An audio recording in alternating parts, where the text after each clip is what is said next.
Hi, Chuck Privatero, Westminster Consulting, here to talk to you today for a couple minutes about a clarification really on the difference between discrimination and diversity and inclusion and how I use it when I have conversations about this.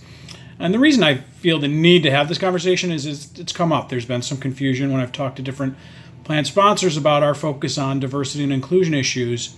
Sometimes I get the response that, oh, we have no trouble with our discrimination testing.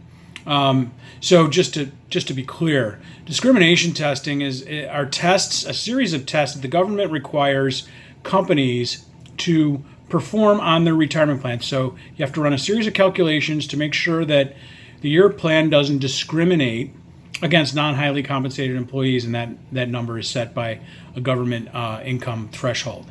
What we're talking about when we speak of diversity and inclusion issues are something completely different.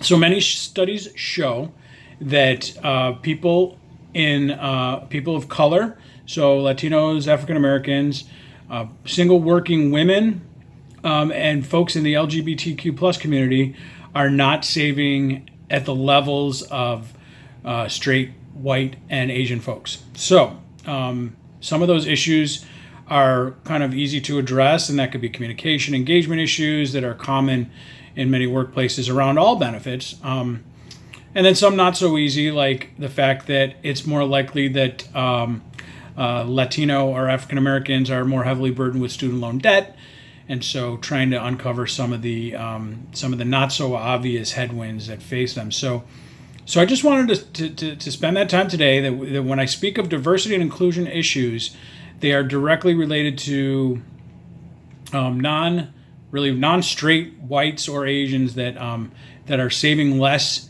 than their employee counterparts, and why, and what we're trying to do at Westminster Workplace Solutions about that. Discrimination tests, totally different topic. Those are obviously things that we consult with our clients about, but are unrelated to diversity and inclusion issues. So if that seems obvious, then I apologize. But I've had conversations where folks where I have not done a good job communicating the difference between the two.